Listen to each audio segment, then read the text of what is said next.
Hi ಸ್ನೇಹಿತರೆ, ಎಲ್ಲರಿಗೂ ಆದ್ಯ career academy Hosakote YouTube ಚಾನಲ್ಗೆ ಸ್ವಾಗತ. ಯಾರೆಲ್ಲ ಈ ಒಂದು ಕ್ಲಾಸ್ ನೋಡ್ತಾ ಇದ್ರೆ ದಯವಿಟ್ಟು ವಿಡಿಯೋಗೆ ಒಂದು ಲೈಕ್ ಕೊಡಿ, ಶೇರ್ ಮಾಡಿ ಮತ್ತು ಸಬ್ಸ್ಕ್ರೈಬ್ ಮಾಡ್ಕೊಳ್ಳಿ ಸ್ನೇಹಿತರೆ. ನಮ್ಮ ಒಂದು ಚಾನಲ್ನಲ್ಲಿ ಕರೆಂಟ್ ಅಫೇರ್ಸ್ನ ಒಂದು ಪ್ಲೇ ಲಿಸ್ಟ್ ಇದೆ, ಮೆಂಟಲ್ ಎಬಿಲಿಟಿ ಒಂದು ಪ್ಲೇ ಲಿಸ್ಟ್ ಇದೆ, ಮತ್ತು ಸೋಷಿಯಲ್ ಸೈನ್ಸ್ನ ಒಂದು ಪ್ಲೇ ಲಿಸ್ಟ್ ಇದೆ. ಟೆಟ್ಗೆ ಯೂಸ್ ಆಗುತ್ತೆ ಮತ್ತು ಸಿಟೆಟ್ಗೆ ಯೂಸ್ ಆಗುತ್ತೆ ಸ್ನೇಹಿತರೆ. ಮತ್ತೆ ಇನ್ನು ಹಲವಾರು ವಿಡಿಯೋಸ್ಗಳು ಕೂಡ ನಾವು ಮಾಡಿದ್ದೀವಿ. ಎಲ್ಲ ವಿಡಿಯೋಸ್ಗಳನ್ನು ಕೂಡ ನೀವು ನೋಡ್ಕೊಳ್ಳಿ, ಎಲ್ಲರಿಗೂ ಯೂಸ್ ಆಗುತ್ತೆ ಅಂತ ಭಾವಿಸ್ತಾ ಈ ಒಂದು ಕ್ಲಾಸಲ್ಲಿ ನಾನು ನಿಮಗೆ ಎಕ್ಸ್ಪ್ಲೈನ್ ಮಾಡಬೇಕಾಗಿದೆ ಏನಂತಂದ್ರೆ ಹಿಸ್ಟಾರಿಕಲ್ ಇವೆಂಟ್ಸ್ ಇಯರ್ ವೈಸ್ ಯಾವ್ಯಾವ ಇಯರ್ ಅಲ್ಲಿ ಏನೇನೆಲ್ಲ ಒಂದು ಘಟನೆಗಳು ನಡೀತು ಅಂತ ಚರ್ಚೆ ಮಾಡ್ತಾ ಹೋಗೋಣ ಸ್ನೇಹಿತರೆ. 1981ರಲ್ಲಿ ಸಲ್ಮಾನ್ ರಶ್ದಿ ಅವರಿಗೆ ಮಿಡ್ನೈಟ್ ಚಿಲ್ಡ್ರನ್ ಕೃತಿ ಮೂಲಕ ಬೂಕರ್ ಪ್ರಶಸ್ತಿಯನ್ನ ತಗೋತಾರೆ ಆ ಒಂದು ಇಸ್ವಿಯಲ್ಲಿ. ಮತ್ತೆ ರಾಷ್ಟ್ರೀಯ ಅಲ್ಯೂಮಿನಿಯಂ ಕಂಪನಿಯನ್ನ ಸಾರ್ವಜನಿಕ ಅಂದ್ರೆ ಪಬ್ಲಿಕ್ ಸೆಕ್ಟರ್ ಆಗಿ ಸೇರಿಸ್ತಾರೆ ಸ್ನೇಹಿತರೆ. 1982ರಲ್ಲಿ operation thunderbolt KPSC Gill ನೇತೃತ್ವದಲ್ಲಿ ಒಂದು ಪಂಜಾಬಿನ ಉಗ್ರರ ಒಂದು ದಮನ ಆಗುತ್ತೆ ಸ್ನೇಹಿತರೆ. ಮತ್ತೆ ಪ್ರಥಮ ಬಾರಿಗೆ ಕಲರ್ ಟಿವಿ ದೆಹಲಿಯಲ್ಲಿ ಒಂದು ನಡೆದಂತಹ ಏಷ್ಯನ್ ಗೇಮ್ಸ್ ಪ್ರಸಾರ, ಭಾರತದ ಒಂದು ಪ್ರಥಮ ಕಲರ್ಸ್ ಟಿವಿ ಅಂತಕ್ಕಂಥದ್ದು ಆ ಒಂದು ಪ್ರೋಗ್ರಾಮ್ನ ಪ್ರಸಾರ ಮಾಡುತ್ತೆ ಸ್ನೇಹಿತರೆ. ಮತ್ತೆ 9ನೇ ಏಷ್ಯನ್ ಕ್ರೀಡಾಕೂಟ ದೆಹಲಿಯಲ್ಲಿ ನಡೆಯುತ್ತೆ. ಇದರಲ್ಲಿ 33 ದೇಶಗಳು 5,000 ಕ್ರೀಡಾಪಟುಗಳು ಭಾಗವಹಿಸಿರ್ತಾರೆ ಸ್ನೇಹಿತರೆ. ಮತ್ತೆ ಹಾಗೆ ನೋಡೋದಾದ್ರೆ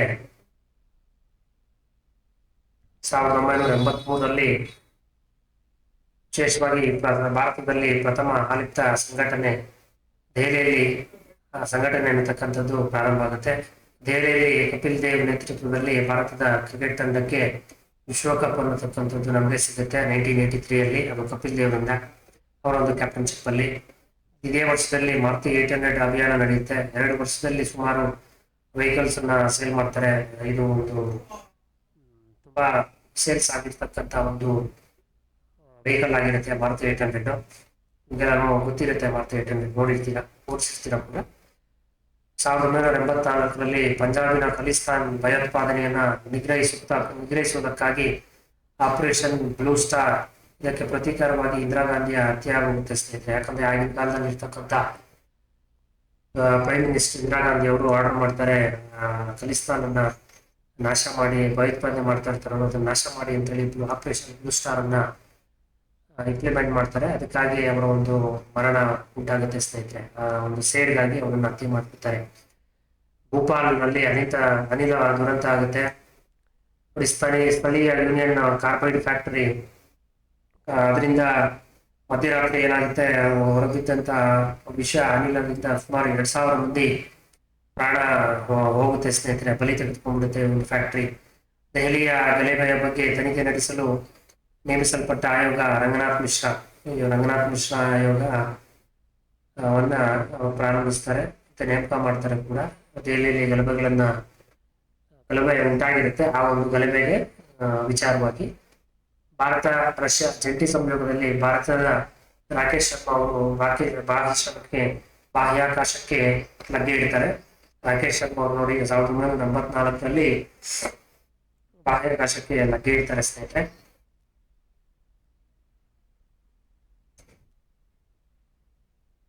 ಮತ್ತೆ 1985ರಲ್ಲಿ ಟಾಡಾ ಕಾಯ್ದೆ ಜಾರಿಗೆ ಆಗುತ್ತೆ. ಈ ಇಂದಿರಾ ಗಾಂಧಿ ಮುಕ್ತ ವಿಶ್ವವಿದ್ಯಾಲಯ ಸ್ಥಾಪನೆ ಆಗುತ್ತೆ ಅದೇ ವರ್ಷದಲ್ಲೇ ಕೂಡ. ಮತ್ತೆ ಅದೇ ವರ್ಷದಲ್ಲಿ ಡಿಸೆಂಬರ್ 8ರಂದು ಸಾರ್ಕ್ ಇನ್ಸ್ಟಿಟ್ಯೂಷನ್ ಅನ್ನೋದು ಕೂಡ ಸ್ಥಾಪನೆ ಆಗುತ್ತೆ ಸ್ನೇಹಿತರೆ. ಸಾರ್ಕ್ ಅಂತಂದ್ರೆ ಗೊತ್ತಿದೆ, ಸೌತ್ ಅಸೋಸಿಯೇಷನ್ ರೀಜನಲ್ ಕೋಆಪರೇಷನ್ ಅಂತ. South Asian association regional cooperation, ಇದರ ಒಂದು ಮುಖ್ಯ ಕಚೇರಿ ಕಠ್ಮಂಡುನಲ್ಲಿದೆ. ಓಕೆನಾ, ಕಠ್ಮಂಡುನಲ್ಲಿ ಇದರ ಒಂದು ಹೆಡ್ ಆಫೀಸ್ ಇದೆ ಸ್ನೇಹಿತರೆ, ನೇಪಾಳಲ್ಲಿ. ಮತ್ತೆ 1986ರಲ್ಲಿ ರಾಜೀವ್ ಗಾಂಧಿ ಪ್ರಧಾನಮಂತ್ರಿ ಆಗಿರ್ತಾರೆ. ಇವರ ಅಧ್ಯಕ್ಷತೆಯಲ್ಲಿ 2ನೇ ಸಾರ್ಕ್ ಸಮ್ಮೇಳನ ಬೆಂಗಳೂರಿನಲ್ಲಿ 20ನೇ ಶತಮಾನದ ಅತಿ ದೊಡ್ಡ ಬರಗಾಲ ಪರಿಸ್ಥಿತಿ ಒಂದು ಭಾರತದ ಬಹು ಭಾಗವನ್ನ ಪೀಡಿಸುತ್ತೆ. ಆ ಒಂದು ಬರಗಾಲ ಆ ಟೈಮಲ್ಲಿ ತುಂಬಾನೇ ಹೆಚ್ಚಾಗಿರುತ್ತೆ ಸ್ನೇಹಿತರೆ. ಏಷ್ಯನ್ ಕ್ರೀಡಾಕೂಟಗಳಲ್ಲಿ PT ಉಷಾ 4 ಚಿನ್ನ ಮತ್ತು ಬೆಳ್ಳಿ ಪದಕಗಳನ್ನ ತಗೋತಾರೆ. ರಾಜೀವ್ ಗಾಂಧಿ ಅವರು ಶ್ರೀಲಂಕಾದ LTTE ಲಿಬರಲೈಸೇಷನು ಟೈಗರ್ಸ್ ಆಫ್ ತಮಿಳ್ ಎರಡನೇ ಅಂತ ಏನೋ ಬರುತ್ತೆ ಸ್ನೇಹಿತರೆ, ಅದು ಸರಿಯಾಗಿ ಮೆನ್ಷನ್ ಆಗಿಲ್ಲ ಇಲ್ಲಿ.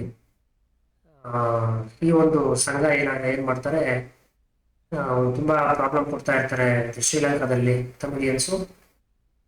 ಇವರನ್ನ ದಮನ ಮಾಡೋದಕ್ಕೆ ಭಾರತೀಯ ಶಾಂತಿ ಪಾಲನಾ ಪಡೆಯನ್ನ ನಮ್ಮ ರಾಜೀವ್ ಗಾಂಧಿ ಅವರು ಆಗಿನ ಕಾಲದಲ್ಲಿ ನಡೆಸ್ತಾರೆ. ಅದಕ್ಕೆ ಅವರು ಸೇರಿ ಇಟ್ಕೊಂಡ್ಬಿಡ್ತಾರೆ ರಾಜೀವ್ ಗಾಂಧಿ ಮೇಲೆ.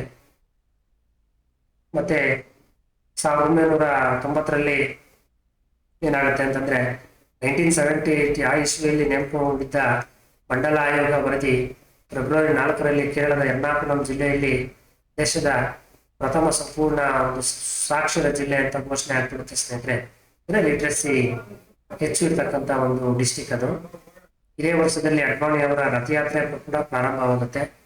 91ರಲ್ಲಿ ಎಲ್ ಟಿ ಟಿ ಅನ್ನತಕ್ಕಂಥ ಒಂದು ಸಂಘ ತಮಿಳುನಾಡಿನ ಶ್ರೀಪೆರಂಬೂರಿನಲ್ಲಿ ರಾಜೀವ್ ಗಾಂಧಿ ಅವ್ರನ್ನ ಕೊಡ್ತಾರೆ ಸ್ನೇಹಿತರೆ.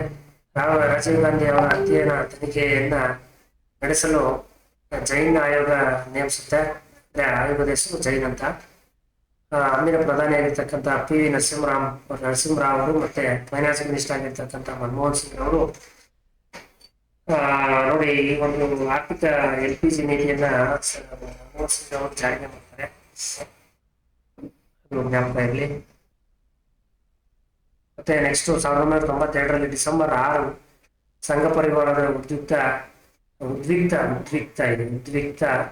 ಮಂದಿ ಕರ ಸೇವೆಯ ಹೆಸರಿನಲ್ಲಿ ಏನ್ ಮಾಡ್ತಾರೆ, ಬಾಬರಿ ಮಸೀದ್ ಕಟ್ಟಡವನ್ನ ಧ್ವಂಸ ಮಾಡ್ತಾರೆ. ಲಿಬರಾನ್ ಆಯೋಗವು ಅಯೋಧ್ಯೆಗೆ ವಿವಾದಿತ ಕಟ್ಟಡವನ್ನು ಕೆಡವಿದ್ದರ ಬಗ್ಗೆ ತನಿಖೆ ಮಾಡ್ತಾರೆ. ಬಾಂಬೆ ಮತ್ತು ಸೂರತ್ಗಳಲ್ಲಿ ಕೋಮುಗಳ್ಳರು ಮುಚ್ಚಿಕೊಂಡಿರ್ತಾರೆ ಸ್ನೇಹಿತರೆ, ಅವನ್ನ ಹುಡುಕಿ ಸಾಯಿಸ್ತಾರೆ ಸ್ನೇಹಿತರೆ. ಭಾರತೀಯ ಒಂದು ವಾಯುಪಡೆಯು ಪ್ರಥಮ ಬಾರಿಗೆ ಮಹಿಳೆಯರಿಗೆ ಬಾಗಿಲು ತೆರೆಯಿತು ಅಂದ್ರೆ ಅವ್ರಿಗೆ ರಿಕ್ರೂಟ್ಮೆಂಟ್ ಸ್ಟಾರ್ಟ್ ಆಯ್ತು. ನವನೀತ್ ಶೇರ್ಗಿಲ್ ಮತ್ತು ಸಿಲ್ಕಾ ಪುರಾಣ ಎಂಬ ಇಬ್ಬರು ಮಹಿಳಾ ಅಧಿಕಾರಿಗಳು ನಾನ್ ಟೆಕ್ನಿಕಲ್ ಶಾಸ್ತ್ರಗಳ ವಿಭಾಗದಲ್ಲಿ ಸೇರ್ಕೊತಾರೆ ಸ್ನೇಹಿತರೆ. ಮತ್ತೆ 93ರಲ್ಲಿ ಮಹಾರಾಷ್ಟ್ರದಲ್ಲಿ ಭೂಕಂಪನ ಉಂಟಾಗುತ್ತೆ, ಅದರಿಂದ ತುಂಬಾ ಸಾವು ನೋವುಗಳು ಸಂಭವಿಸುತ್ತೆ. ಇದೇ ಸಂದರ್ಭದಲ್ಲಿ ಹೆಜ್ಜೆ ಇಟ್ಟ ಇನ್ಫೋಸಿಸ್ ಕಂಪನಿಯ ಒಂದು ಷೇರುಗಳು ಮಾರುಕಟ್ಟೆಗೆ ಬರುತ್ತೆ. ಮತ್ತೆ ಇದೇ ಸಂದರ್ಭದಲ್ಲಿ ಬಾಬರಿ ಮಸೀದಿ ಧ್ವಂಸಕ್ಕೆ ಪ್ರತೀಕಾರವಾಗಿ ಬಾಂಬೆ ಭೂತ ಜಗತ್ತಿನ ಒಂದು ಡಾನ್ ದಾವೂದ್ ಇಬ್ರಾಹಿಂ ಮತ್ತು ಟೈಗರ್ ಮೆಮನ್ ಬಾಂಬೆಯಲ್ಲಿ 12 ಕಡೆ ಬಾಂಬು ಸ್ಫೋಟಿಸಿ 300ಕ್ಕೂ ಹೆಚ್ಚು ಜನರನ್ನ ಸಾಯಿಸ್ತಾರೆ. ಮತ್ತೆ ಇದೇ ವರ್ಷದಲ್ಲಿ ಭಾರತದ ಮೊದಲ ಒಂದು ಖಾಸಗಿ ವಿಮಾನಯಾನ ಸಂಸ್ಥೆ ಕೂಡ ಆರಂಭ ಆಗುತ್ತೆ ಸ್ನೇಹಿತರೆ. 94ರಲ್ಲಿ ಸುಷ್ಮಿತಾ ಸೇನ್ ಮಿಸ್ ಯೂನಿವರ್ಸ್ ಆಗಿರ್ತಾರೆ, ಐಶ್ವರ್ಯ ಅವರು ಮಿಸ್ ವರ್ಲ್ಡ್ ಆಗಿರ್ತಾರೆ. ಈ ಒಂದು 94 ಇಯರಲ್ಲಿ ದೇಶದ ಮೊದಲ IPS ಅಧಿಕಾರಿ ಕಿರಣ್ ಬೇಡಿ ಅವರಿಗೆ ಮ್ಯಾಗ್ಸೆಸ್ ಪ್ರಶಸ್ತಿ ಸಿಗುತ್ತೆ. ಅಕ್ಟೋಬರ್ 15ರಂದು PSLV ಉಪಗ್ರಹ ಉಡಾವಣೆ ಮಾಡ್ತಾರೆ. ಡಿಸೆಂಬರ್ 30ರಂದು ವರ್ಲ್ಡ್ ಟ್ರೇಡ್ ಒಪ್ಪಂದಕ್ಕೆ ಸಹಿ ಮಾಡುತ್ತೆ ಭಾರತ. ಓಕೆನಾ, WTO ವರ್ಲ್ಡ್ ಟ್ರೇಡ್ ಆರ್ಗನೈಸೇಷನ್ ಓಕೆನಾ, ಇದು ಜಿನೆವಾದಲ್ಲಿದೆ.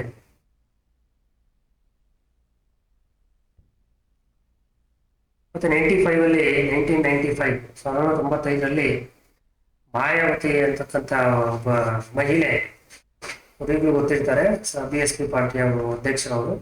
ಮಾಯಾವತಿಯವರು ಉತ್ತರ ಪ್ರದೇಶದ ಮುಖ್ಯಮಂತ್ರಿ ಆಗುವುದರೊಂದಿಗೆ ಈ ಹುದ್ದೆಗೆ ಏರಿದ ಮೊದಲ ದಲಿತ ಮಹಿಳೆ ಅಂತ ಹೇಳ್ಬೋದು ನಾವು. 96ರಲ್ಲಿ HD ದೇವೇಗೌಡರು ಪ್ರಥಮ ಬಾರಿಗೆ ಕರ್ನಾಟಕದಿಂದ ಪ್ರಧಾನಿಯಾಗಿ ಆಯ್ಕೆಯಾಗ್ತಾರೆ. ದೇಶದ ಮೊದಲ ಶ್ವಾಸಕೋಶ ಕಸಿ ಮಾಡುವ ಶಸ್ತ್ರಚಿಕಿತ್ಸೆಯು ಚೆನ್ನೈನ ವೈದ್ಯರು ತುಂಬಾ ಸಕ್ಸಸ್ಫುಲ್ ಆಗಿ ನಡೆಸ್ಕೊಡ್ತಾರೆ ಸ್ನೇಹಿತರೆ. ಮತ್ತೆ ಖ್ಯಾತ ಮಹಿಳೆ ಮದರ್ ತೆರೇಸಾ ಅವರ ಸಾವು ಕೂಡ 97ರಲ್ಲಿ ಆಗುತ್ತೆ. ಆಗಸ್ಟ್ 31ರಂದು ಡಯಾನಾಳ ಸಾವಾಗುತ್ತೆ. ನವೆಂಬರ್ 19ರಂದು ಭಾರತೀಯ ಸಂಜಾತ ಕಲ್ಪನಾ ಚಾವ್ಲಾ ಅವರು ಬಾಹ್ಯಾಕಾಶದ ಒಂದು ಮೊದಲ ಭಾರತೀಯ ಮಹಿಳೆ ಎನಿಸ್ಕೊತಾರೆ. ಅರುಂಧತಿ ರಾಯ್ ಅವರ ಒಂದು ಗಾಡ್ ಆಫ್ ಸ್ಮಾಲ್ ಕಿಂಗ್ಸ್ ಕೃತಿಗೆ ಬೂಕರ್ ಪ್ರಶಸ್ತಿ ಸಿಗುತ್ತೆ ಸ್ನೇಹಿತರೆ. ಮತ್ತೆ ಪ್ರೋಕ್ರಾನ್ ಅಂತಕ್ಕಂಥ ಅಣು ಸ್ಫೋಟ 98ರಲ್ಲಿ ಪ್ರೋಕ್ರಾನ್ ಅಣು ಸ್ಫೋಟ, ವಾಜಪೇಯಿ ಮಿನಿಸ್ಟರ್ ಆಗಿರ್ತಾರಲ್ಲ, ಮೇ 11, 13ರಂದು ರಾಜಸ್ಥಾನದ ಪ್ರೋಕ್ರಾನ್ನಲ್ಲಿ ಭಾರತ ಒಂದು ಪರೀಕ್ಷೆ ನಡೆಸುತ್ತೆ. 1998ರ ಪ್ರೋಗ್ರಾಮ್ ಅಣು ಪರೀಕ್ಷೆಯ ಕಾರ್ಯಕ್ರಮದ ಹೆಸರು ಅವ್ರು ಇರ್ತಾರೆ ವಾಜಪೇಯಿ ಅವರು, ಬುದ್ಧನ ಸುನಕ ಅಂತೇಳಿ. ಅರ್ಥಶಾಸ್ತ್ರದಲ್ಲಿನ ಸಾಧನೆಗೆ ಅಮರ್ತ್ಯ ಸೇನ್ ಅವರಿಗೆ ಡಿಸೆಂಬರ್ 10 ನೊಬೆಲ್ ಪ್ರಶಸ್ತಿ ಸಿಗುತ್ತೆ ಸ್ನೇಹಿತರೆ. 99ರಲ್ಲಿ ಕಾರ್ಗಿಲ್ ಯುದ್ಧ ಘೋಷಣೆ ಆಗುತ್ತೆ. ವಾಜಪೇಯಿಯಿಂದ ಲಾಹೋರ್ ಬಸ್ ಯಾತ್ರೆ ಮಾಡ್ತಾರೆ.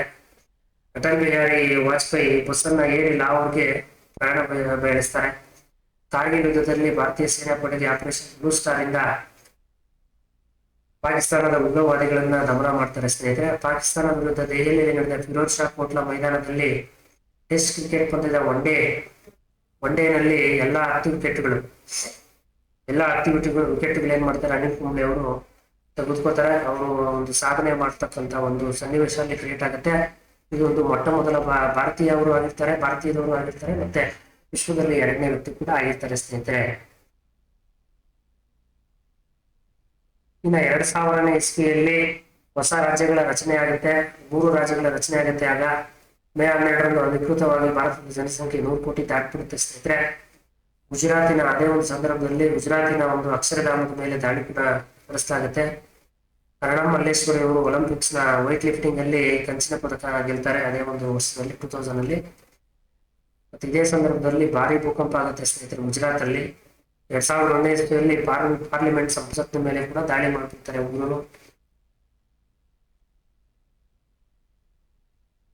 ಮತ್ತೆ 2002ರಲ್ಲಿ ಫೋಟೋ ಕಾಯ್ದೆ ಏನಕ್ಕೆ ಅಂದ್ರೆ ಗುಜರಾತಿನ ಗೋಧ್ರಾ ಹತ್ಯಾಕಾಂಡ ಇದನ್ನು ಮುಸ್ಲಿಮರೇ ಮಾಡಿದ್ದಾರೆ ಅಂತ ಅಪವಾದಿಸಿ ಅಲ್ಲಿ ನಡೆದಂತಹ ಒಂದು ಕೋಮುವಾದಿ ಗಲಭೆಯಲ್ಲಿ 3000ಕ್ಕೂ ಹೆಚ್ಚು ಮುಸ್ಲಿಮರ ಕೊಲೆ ಆಗುತ್ತೆ ಸ್ನೇಹಿತರೆ.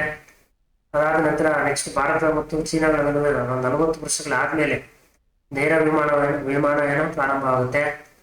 2003ರಲ್ಲಿ ಕಲ್ಪನಾ ಚಾವ್ಲಾ ಅವರು ಕೊಲಂಬಿಯಾದ ಒಂದು ನೌಕೆಯ ಅಪಘಾತದಲ್ಲಿ ಅಸುನೀಗಿರ್ತಾರೆ. ಪಾಪ ಕಲ್ಪನಾ ಚಾವ್ಲಾ ಅವರು ಕೊಲಂಬಿಯಾ ನೌಕೆ ಅಪಘಾತದಲ್ಲಿ ಡೆತ್ ಆಗ್ತಾರೆ ಸ್ನೇಹಿತರೆ. ಮುಂಬೈ ನಗರದಲ್ಲಿ ಉಗ್ರಗಾಮಿಗಳು ಇಟ್ಟ ಸರಣಿ ಬಾಂಬ್ಗಳನ್ನ ಸ್ಫೋಟಿಸ್ತಾರೆ. 2004ರಲ್ಲಿ ಸುನಾಮಿ ದುರಂತ ಉಂಟಾಗುತ್ತೆ ಚೆನ್ನೈಯಲ್ಲಿ. ಅದೇ ವರ್ಷದಲ್ಲಿ ಎಡ್ಯುಸ್ಯಾಟ್ ಇನ್ಸ್ಯಾಟ್ 2 ಉಪಗ್ರಹಗಳನ್ನು ಉಡಾವಣೆ ಮಾಡ್ತಾರೆ ಸ್ನೇಹಿತರೆ.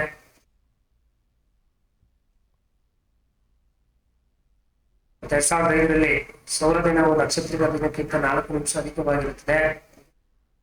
2005ನೇ ಇಸ್ವಿಯಲ್ಲಿ ಜೂನ್ 15ರಲ್ಲಿ ಸಂಸತ್ನಲ್ಲಿ ಮಂಜೂರಾದ ಮಾಹಿತಿ ಹಕ್ಕು ಕಾಯ್ದೆ ಅಕ್ಟೋಬರ್ 13ರಂದು ಜಾರಿಗೆ ತರ್ತಾರೆ. ಜುಲೈ 18ರಂದು ಭಾರತ ಮತ್ತು ಅಮೆರಿಕ ನಡುವಿನ ಒಪ್ಪಂದಕ್ಕೆ ಸಹಿ ಆಗ್ತಾರೆ ಸ್ನೇಹಿತರೆ. ಮತ್ತೆ 2006ರಲ್ಲಿ 41 ವರ್ಷಗಳ ನಂತರ ಥಾರ್ ಎಕ್ಸ್ಪ್ರೆಸ್ ಅಂತಕ್ಕಂಥ ಒಂದು ಟ್ರೈನು ಜೋಧ್ಪುರದಿಂದ ಪಾಕಿಸ್ತಾನಕ್ಕೆ ಪ್ರಯಾಣ ಮಾಡುತ್ತೆ. ಅದೇ ಒಂದು ವಿಷಯ ನೋಡಿದಾಗ 1947ರ ಇಂಡೋ ಚೀನಾ ಯುದ್ಧದ ನಂತರ ಮುಚ್ಚಲಾಗಿದ್ದ ಒಂದು ನಾತುಲ ವಾಣಿಜ್ಯ ಒಂದು ರಹದಾರಿ ಅಂದ್ರೆ ಕಮರ್ಷಿಯಲ್ ರೋಡ್ ಅಂತ ಈ ಒಂದು ದಾರಿಯನ್ನ ಏಪ್ರಿಲ್ 6ರಂದು ಓಪನ್ ಮಾಡ್ತಾರೆ. ಪ್ರವಾಸಿ ಭಾರತೀಯ ಲೇಖಕಿ ಕಿರಣ್ ದೇಸಾಯಿಗೆ ಗ್ರೀನ್ ರಿಟರ್ನ್ ಆಫ್ ರಾಷ್ಟ್ರಪತಿಗೆ ಬುಕರ್ ಪ್ರಶಸ್ತಿ ಸಿಗುತ್ತೆ ಇದೇ ವರ್ಷದಲ್ಲಿ.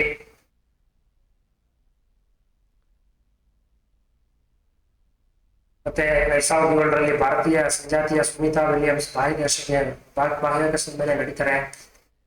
ಪ್ರತಿಭಾ ಪಾಟೀಲ್ ಅಂತಕ್ಕಂಥವರು ಭಾರತದ ಒಂದು ಪ್ರಥಮ ಮಹಿಳಾ ರಾಷ್ಟ್ರಪತಿ ಆಗ್ತಾರೆ ಅದೇ ವರ್ಷದಲ್ಲೇ. 2007ನಲ್ಲಿ ನಮ್ಗೆ T20 ವರ್ಲ್ಡ್ ಕಪ್ ಹೊಡಿತಾರೆ ಸ್ನೇಹಿತರೆ. ಮಹೇಂದ್ರ ಸಿಂಗ್ ಧೋನಿ ಅವರ ಕ್ಯಾಪ್ಟನ್ಶಿಪ್ ನಲ್ಲಿ. ವಿಶ್ವದ 7 ಅದ್ಭುತಗಳಲ್ಲಿ ತಾಜ್ ಮಹಲ್ ಕೂಡ ಸೇರ್ಕೊಳ್ತಾ ಅದೇ ವರ್ಷದಲ್ಲಿ.